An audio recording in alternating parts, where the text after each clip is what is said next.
یا ایھا الذین آمنوا لا تقربوا الصلاۃ وانتم سکارا،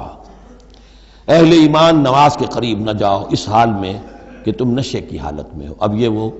سورہ بقرہ میں جو آیا تھا یسألونک عن الخمر والمیسر، اس کا اگلا قدم آ گیا کہ اس کے اندر جو خباثت ہے، شناعت ہے، جو برائی کا پہلو ہے، اس کو ایک مرتبہ اور اجاگر کیا۔ یا ایھا الذین آمنوا لا تقربوا الصلاۃ وانتم سکارا حتی تعلموا، جب تک کہ نشہ اتر نہ جائے اور تمہیں معلوم ہو کہ تم کیا کہہ رہے ہو۔ اس واقعات بھی بیان ہوتے ہیں کہ ایسا ہوا کہ نشے میں نماز پڑھائی کسی نے، اس لیے کہ شراب ابھی حرام مطلق تو ہوئی نہیں تھی، تو اس میں قل یا ایھا الکافرون لا اعبد ما تعبدون، اس کی بجائے اعبد ما تعبدون، میں بھی بندگی کرتا ہوں اسی کی جس کی تم کرتے ہو، تو وہ تو کفر ہو گیا۔ تو اس پر خاص طور پر یہ آیت نازل ہوئی حتی تعلموا ما تقولون، جب تک کہ تم سمجھ نہ رہے ہو شعور کے ساتھ کہ تم کیا کہہ رہے ہو۔ اب اس میں ایک اشارہ ادھر بھی ہو گیا، بے سمجھے نماز پڑھنا بھی ایسا ہی ہوا پھر، یعنی یہ کہ جو روکا جا رہا، ایک تو مدہوشی کی وجہ سے سمجھ میں نہیں آ رہا اور غلط سلط پڑھ رہے ہیں، اور ایک سمجھتے ہی نہیں۔ قرآن کہہ رہا ہے حتی تعلموا ما تقولون، تمہیں معلوم ہونا چاہیے کیا کہہ رہے ہو تم۔ اب جنہیں قرآن مجید کے معنی نہیں آتے، نماز کے معنی نہیں آتے، انہیں کیا پتہ ہے کیا کہہ رہے ہیں۔ ولا جنبا الا عابری سبیل حتی تغتسلوا، اسی طریقے اگر تم حالت جنابت میں ہو، اگر اپنی بیویوں سے تم نے وہ تعلق قائم کیا ہو، مباشرت کی ہو، یا یہ کہ اور کسی اور طرح کی اسی وہ احتلام وغیرہ کی شکل ہو گئی ہو، تب بھی تم نماز کے قریب نہ جاؤ حتی تغتسلوا، جب تک کہ غسل نہ کر لو۔ الا عابری سبیل، اس کے بارے میں بہت سے قول ہیں، لیکن یہ رائے یہ جو آگے بات بیان ہو رہی ہے اس میں آ جائے گا کہ ہاں سفر کی حالت میں اس غسل کی پابندی پر جو ہے وہ نرمی کی گئی ہے اور اس میں تیمم کی اجازت دی گئی ہے۔ وَإِن كُنتُم مَرْضَىٰ، اور اگر تم ہو بیمار، او علی سفر، آدمی مریض ہے، نہانے میں اندیشہ ہے، بخار بہت تیز ہے یا کچھ اور ہے معاملہ ہے، او علی سفر، یہ سفر میں ہے، او جاء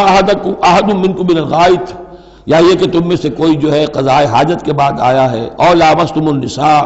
یا تم نے عورتوں کے ساتھ مباشرت کی ہے، فلم تجدوا ماء، اور تم پانی نہ پاؤ، یعنی یہ تمام صورتیں کہ جس میں غسل واجب ہے یا یہ کہ وضو واجب ہے، تو ان دو صورتوں میں سے اگر بیماری راستے میں حائل ہے، سفر میں ہونے کی وجہ سے پانی نہیں ہے، یا کوئی اور وجہ ایسی ہے کہ پانی ہے دستیاب نہیں ہے، فتیمموا صعیدا طیبا، تو تیمم کر لیا کرو۔ لیکن تیمم کا جیسا کہ ہم پہلے پڑھ چکے ہیں، میں نے بتایا تھا کہ قصد کرنا، تیمم، فتیمموا صعیدا طیبا، پاک مٹی کا، اس کا قصد کرو۔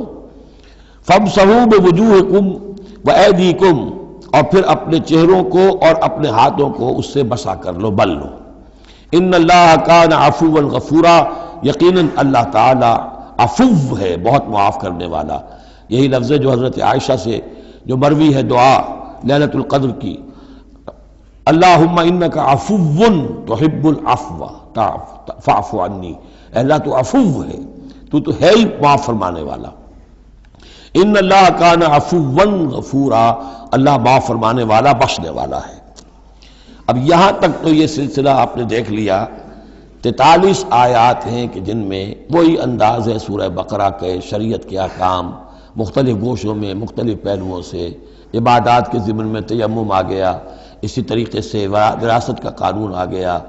اور جو جنسی انارکی ہے معاشرے میں نہ پیدا ہونے پائے، ڈسپلن ہو، ضبط نفس ہو، ایک ستھرا معاشرہ ہو، اچھا ایک خاندانی نظام ہو، اس کے لیے کیا احکام ہیں وغیرہ وغیرہ۔